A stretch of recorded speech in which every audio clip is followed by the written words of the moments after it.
तो आज अपन करें क्वेश्चन नंबर 7। इसके अंदर लिख रखा है following are the estimates of a net cash flows and probability of a new project of X limited. ठीक है, आपको कैश फ्लो और प्रोबेबिलिटी बता रखे, ईयर 5 साल का बता रखा है, आपको सेल्वेज वैल्यू भी बता रखा है, इनिशियल इन्वेस्टमेंट है और estimated net after tax cash inflow. ठीक है, कैश इनफ्लो बता रखा है। ठीक है, प्रोबेबिलिटी बता रखी है 0.3, 0.5, 0.2। Required rate of return from the project is 10%। आपको फर्स्ट केस में फाइंड करना है expected NPV of a project. Second case में आपको निकालना है best case and worst case NPV. ठीक है, तो आइए इस क्वेश्चन का सॉल्यूशन देखते हैं। ठीक है, सबसे पहले अपन सेकंड पार्ट को सॉल्व करेंगे, उसके बाद फर्स्ट पार्ट को सॉल्व करेंगे। ठीक है, तो सबसे पहले अपन निकालेंगे भैया वर्स्ट केस एनपीवी। ठीक है, क्वेश्चन बड़ा ही आसान है, अगर आप ध्यान से समझेंगे तो आपको आसानी से आ जाएगा। कैश फ्लो अपन देखते हैं भैया पर एनम कितना है वर्स्ट केस के अंदर। भैया वर्स्ट केस कौन सा होगा जिसके अंदर कैश फ्लो सबसे कम होंगे? 1 लाख।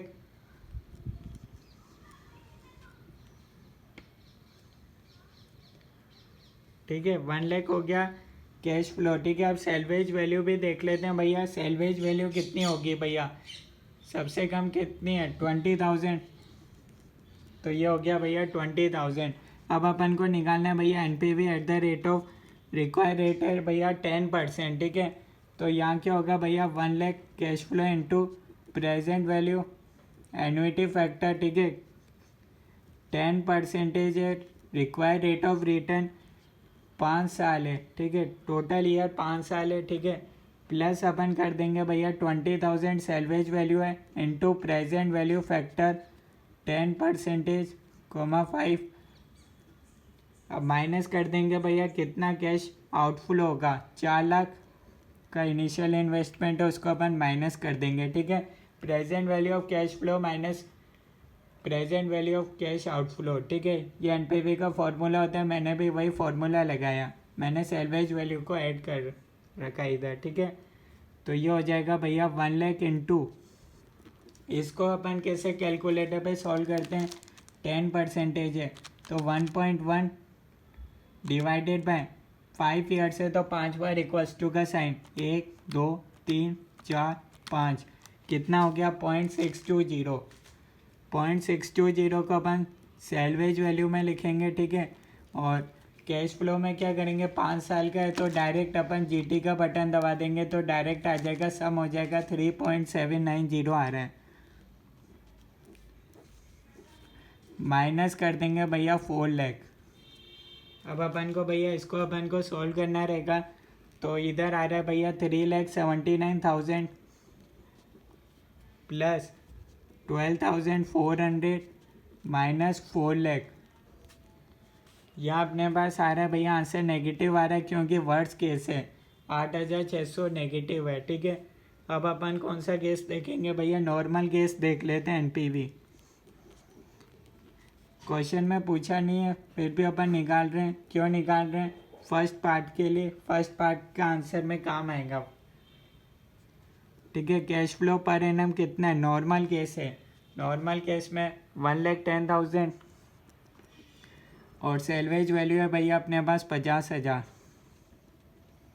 एनपीवी वही at the rate of 10%, 1,10,000 into present value of annuity factor 10%, 5 क्या years, plus salvage value 50,000 into PV factor 10% for 5 years minus cash outflow कितना होगा? 4 लाख का initial investment.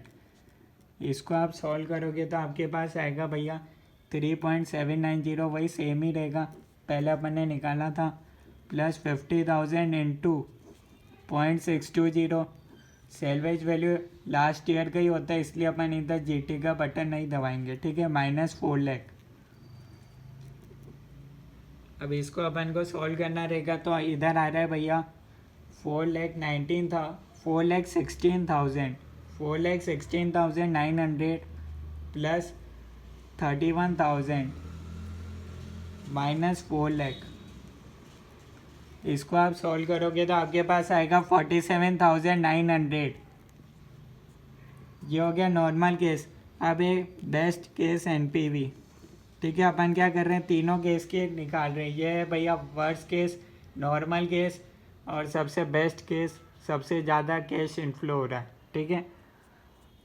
Cash flow per annum कितना है भैया, 1,20,000 का। सैलवेज वैल्यू कितना है, 60,000 का, ठीक है। वही अपन एनपीवी निकाल रहे हैं at the rate of 10%, 1,20,000 into present value of annuity factor 10%, require rate of return है 5 ईयर्स है, plus 60,000 into present value factor 10% for 5 years, minus cash outflow कितना होगा, 4 लाख। फॉर्मूला कौन सा है, present value of cash inflow minus cash outflow, ठीक है। तो ये हो जाएगा भैया 1,20,000 इंटू 3.790, यहाँ सॉल्व करा था भैया, 60,000 इंटू 0.620 माइनस 4 लाख। इसको अपन सॉल्व करेंगे तो अपने पास आएगा भैया 4,54,800 प्लस 37,200 माइनस 4 लाख। ये अपने पास आ रहा है भैया 92,000, ठीक है। अब अपन को निकालना है भैया, सेकंड पार्ट हो गया सॉल्व। आप देख सकते हैं भैया यही इसका आंसर है, बेस्ट केस और वर्स्ट केस एनपीवी निकालना था, ये इसका आंसर है, ठीक है। अब अपन करेंगे फर्स्ट पार्ट को solve, expected NPV. Expected NPV निकालना है, ठीक है। कैसे निकालेंगे भैया, 3 केस तो अपन ने लिख लिए, एक है वर्स्ट केस, एक है भैया नॉर्मल केस और एक है अपने पास बेस्ट केस। तीनों साल की अपन ने क्या करी, एनपीवी निकाली। वर्स्ट केस की थी 8,600, नॉर्मल की थी भैया 47,900, थर्ड पार्ट की थी भैया 92,000, ठीक है। प्रोबेबिलिटी कितनी है भैया वर्स्ट केस होने की, 0.3, 0.5, 0.2। अब क्या करेंगे अपन भैया, प्रोबेबल एनपीवी निकाल लेंगे। प्रोबेबिलिटी दे रखी है इसलिए अपन प्रोबेबल एनपीवी आ जाएगा अपने पास। फर्स्ट केस में आ रहा है भैया 2,580, 8,600 इंटू 0.3 करोगे तो आपके पास आएगा 2,580। नेक्स्ट पार्ट में आप करोगे 47,900 इंटू 0.5, 23,950 आएगा। 92,000 इंटू 0.2, 18,400 आपके पास आएगा। तो ये आपके पास हो गया भैया 39,770, ठीक है। ये आपके पास हो गया भैया प्रोबेबल एनपीवी, ठीक है। फर्स्ट पार्ट भी अपन ने सॉल्व कर लिया, ठीक है। थर्ड पार्ट में क्या बोला है, the probability of occurrence of a worst case if the cash flows are perfectly dependent over time and independent over time. आपको भैया वर्स्ट केस के लिए निकालना है, ठीक है। Probability of worst case, probability of worst case निकालना है। इफ कैश फ्लोज और एक तो आपको लेना है डिपेंडेंट होगा तो क्या होगा, और एक होगा भैया इनडिपेंडेंट होगा तो क्या होगा। ईयर तो भैया 5 साल ही रहेंगे, 5 साल है ये तो पता है ना, ठीक है। अब चाहिए भैया प्रोबेबिलिटी क्या रहेगी, ठीक है। वर्स्ट केस में भैया प्रोबेबिलिटी क्या है, 0.3, ठीक है। क्योंकि भैया ये डिपेंडेंट केस है तो डिपेंडेंट में क्या होता है भैया, जो पहले साल होता है, अगर पहले साल मेरा बेकार गया तो दूसरा साल भी मेरा बेकार जाएगा, ये 100% श्योर रहता है। तो 100% श्योर है तो भैया प्रोबेबिलिटी भी 111 होगी। क्यों, क्योंकि कैश फ्लोज आर डिपेंडेंट, ठीक है। इसमें ऐसा माना जाता है भैया पहला साल बेकार जाएगा तो दूसरा साल 100% बेकार जाएगा, इसलिए प्रोबेबिलिटी 1 हो गई, ठीक है।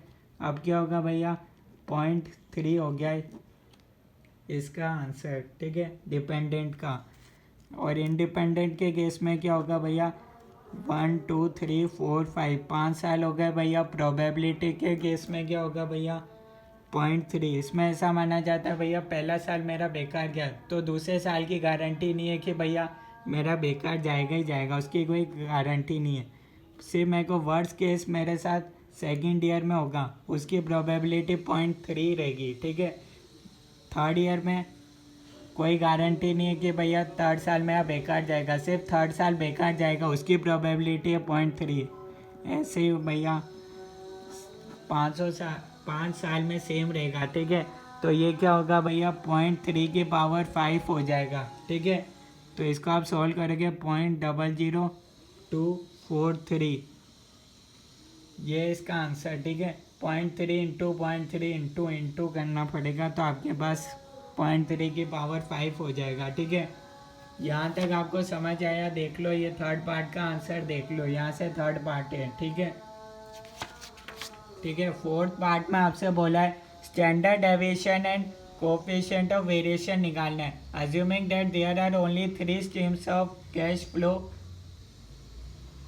which are represented by each column of a table with the given probabilities।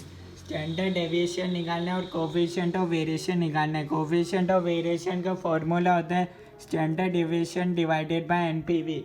सबसे पहले स्टैंडर्ड डेविएशन आपको निकालना पड़ेगा, उसके लिए फॉर्मूला होता है स्टैंडर्ड डेविएशन का sigma p x square minus x bar का होल स्क्वायर, ठीक है। आप क्या करो भैया, पी एक्स स्क्वायर चाहिए तो अब अपन को पी एक्स स्क्वायर निकालना पड़ेगा, ठीक है।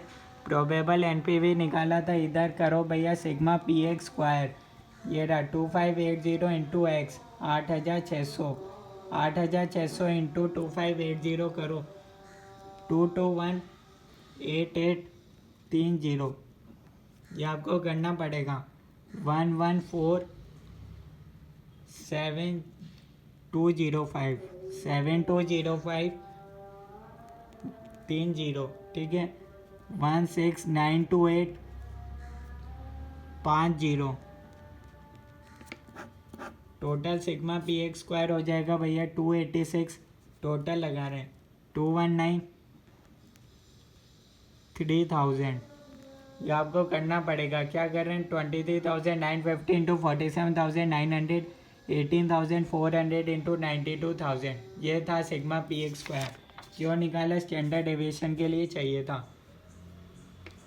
कितना आया था भैया 286, 219 3000 माइनस एक्स बार का होल स्क्वायर। एक्स बार कितना है भैया, यहाँ अपन को देखना पड़ेगा एक्स बार कितना है, ये रहा, इसको अपन बोलते हैं भैया x bar.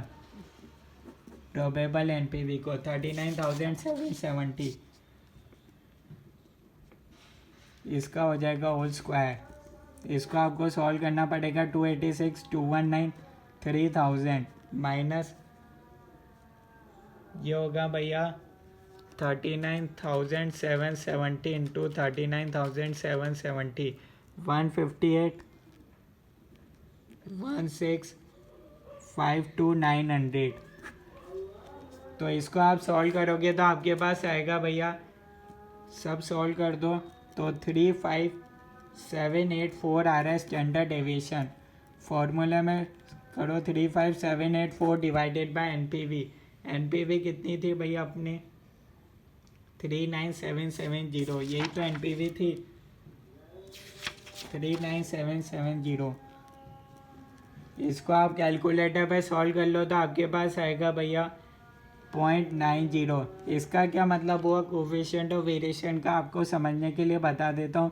200 rupees 1, there is a risk of rupees 0.90 पैसे की रिस्क रहेगी अगर आपको 1 रुपये कमाना है तो। इसको बोलते हैं भैया कोएफिशिएंट ऑफ वेरिएशन, इसका ये मतलब होता है, ठीक है। जो आंसर आता है उसका ये मतलब है, ठीक है। नेक्स्ट पार्ट में बोले फिफ्थ पार्ट में coefficient of variation of X limited on its average project which is in the range of 0.95 to 1। Coefficient of variation का ट्रेंड बता रखा है भैया 0.95 to 1 रहता है। If the coefficient of variation of a project is found to be less risky than average, ठीक है। इसका क्या मतलब हुआ भैया, सबसे पहले इसका इंटरप्रिटेशन समझो। इसका इंटरप्रिटेशन ये होगा भैया, ये 0.90 है, अगर 0.91 होता 0.92 होता, जैसे जैसे ये बढ़ता जाता वैसे ही आपका प्रोजेक्ट में रिस्क भी बढ़ती जाती, ठीक है। इसका ये मतलब होगा, ठीक है। तो यहाँ लिख रखा है if the coefficient of variation of a project is found to be less risky than average. हाँ भैया, इससे तो अपना कम ही आंसर आया, 0.90 आया। तो क्या होगा, 100 basis points are deducted from the company's cost of capital. 100 basis points यानी कि 1% इक्वल्स टू 100। इसका मतलब ये 1% कह दो, 100 बेसिस पॉइंट्स कह दो, एक ही मतलब होता है। शोड द प्रोजेक्ट भी एक्सेप्टेड बाय एक्स लिमिटेड, ठीक है। तो भैया इसका ये होगा भैया, प्रोजेक्ट लेस रिस्की है तो भैया न्यू कॉस्ट ऑफ कैपिटल हो जाएगी भैया। अभी कंपनी की कॉस्ट ऑफ कैपिटल है भैया 10%। 100 बेसिस पॉइंट्स माइनस यानी कि 1% इक्वल्स टू 100 बेसिस पॉइंट्स।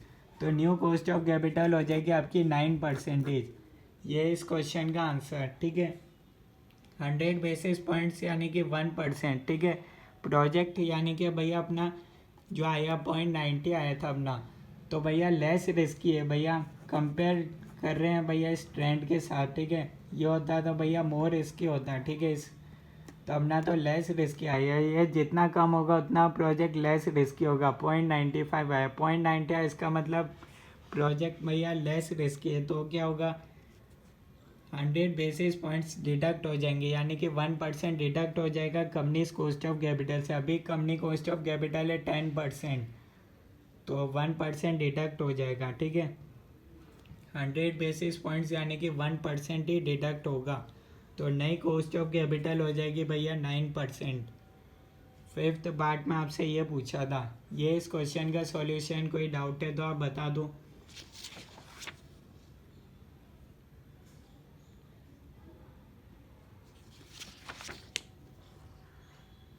तो भैया एक्सेप्ट हो जाएगा।